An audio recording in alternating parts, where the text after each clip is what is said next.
Hi everybody, welcome back to Mando Lessons. My name's Baron Collins Hill. In this week's lesson we're going to take a look at Swallowtail Jig, and I'm going to do a sort of simple to complex arrangement of it. I'll start out playing it simply and then show you some things that you can add to it to spice it up a little bit, throw in some ornamentation and some melodic variation.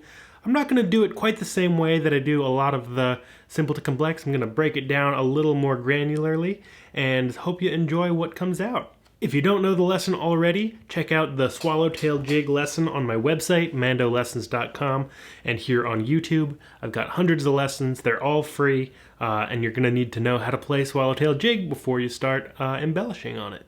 For those of you interested in supporting what I do, I've got a Patreon page. I've also got some links to do one-time donations in the description. I've also got some merch where I've got t-shirts and mugs and bags and all sorts of things like that. So if you're looking for a way to support the channel, I greatly appreciate it. Not required by any means, but links are down there if you're looking for them. For now though, let's jump into a little simple to complex of Swallowtail Jig. Alright, so I'll play it as I wrote it out in my original Swallowtail Jig lesson where I taught the tune piece by piece, and then I'll break it up quite granularly and show you some really specific things you can add to it to give it a little more lift and add some ornamentation, some triplets, things like that. So, as written, and then into the details.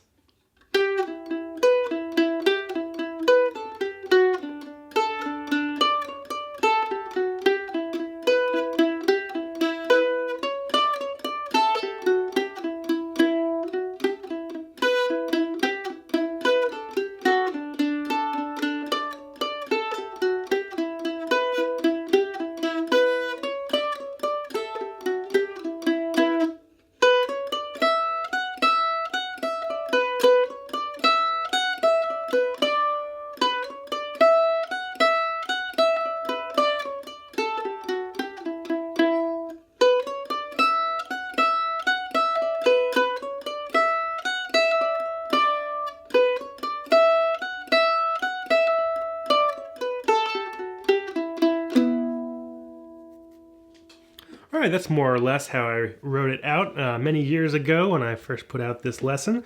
Looks like, looking at my notes, that was back in 2014, so a while has gone by. And here's what I like to do to kind of spice it up. There's a couple things that I'm noticing that I left out of the original version, and that's people commonly play this with some pickups. So kind of right off the bat, we have the tune starting on the downbeat with that 5th fret on the D string. And what you can do is you can add some pickup notes to that. So I'm just adding 2, 4, 5 to the beginning, and that sort of just gives you a little bit of an introduction, a couple pickup notes to get everybody on the same page. Let's try that again. 2, 4, 5. Again.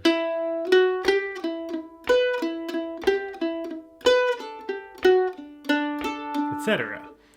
Now, there's a little hop that I like to do, and I'm calling it a hop because it's not necessarily a melody note so much. You could think of it as a melody note, but I think of it as just sort of a little thing that I find my fingers doing, and it sounds like this, and then I'll break it down.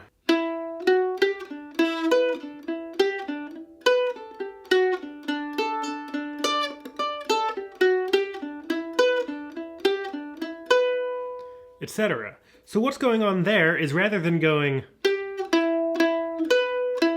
and hitting that 2nd fret on the D string all the time, I'm kind of hopping from the open D string to the 2nd fret. So you can think of it as a melody note. I think more often than not you'll see the tune written out just all 2nd fret on the D and A strings, but I like to add that little open to 2nd fret on the D string after the 5th fret. Not every time, but once in a while it just gives it a little bit of extra flavor. So a little more up to speed, it would sound like this with those pickup notes that I just talked about earlier. 3.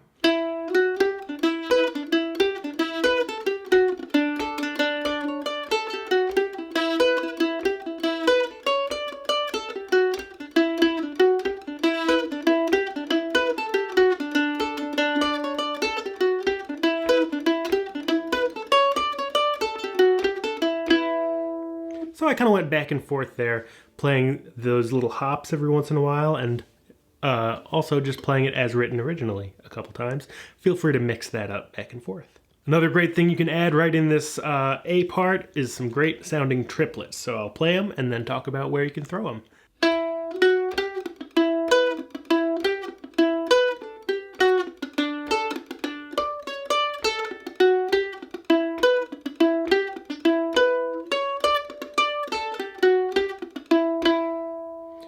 So, I'm throwing them in often when I have that low second fret on the D string, triplet, and again I'm using that technique where you mute the first two notes of the three notes of the triplet.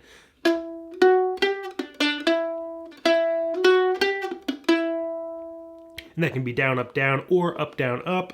Doesn't really matter, it's personal preference. If you want a more in-depth lesson on playing triplets, I've got that over at my website in the Technique and Fundamentals section. But for now, let's just try throwing a bunch of triplets into this tune, just like I did in my recent lesson called Triplet Boot Camp, where I used a different tune and just had you exercise your ability to throw in triplets in different places in a tune.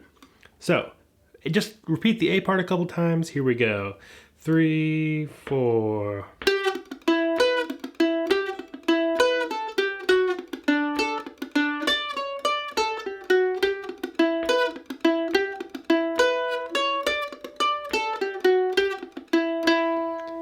This is also a great time to practice your open string triplets where you're also muting.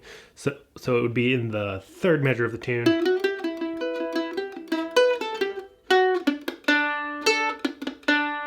Right there where it's 4, open, open, open A string, open Ds.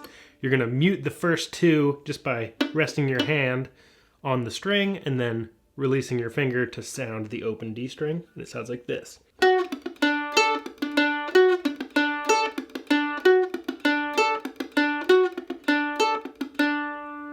It's a good thing to get under your fingers. At the top of the B part, we've got another great opportunity for a triplet. Rather than playing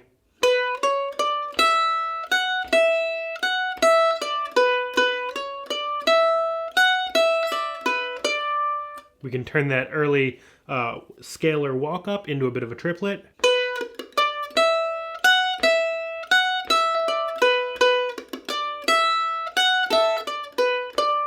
So I'm just replacing that walk from into 2, mute, mute, 5, open.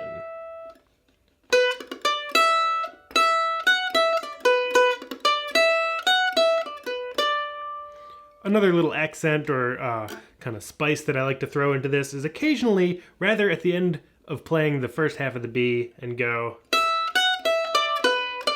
the second fret, I like to throw in the 4th fret just for a little bit of kind of melodic variation. And it sounds like this.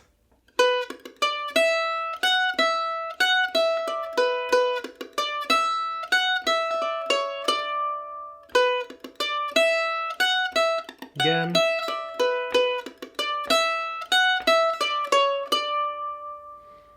So, there's a bunch of stuff that you can try with Swallowtail Jig. It's a great tune, it really lends itself to some nice variations, and I really recommend spending some time with it and experimenting with triplets and melodic variations and other things like that. That's all for today, but stay tuned and there'll be a Playalong jam coming out next week with this very tune where you can put a lot of these ideas into practice. Hope you enjoyed the lesson. New lessons every single week, so subscribe if you haven't already. Links to donations are in the description, and I'll see you in the next one. Bye-bye.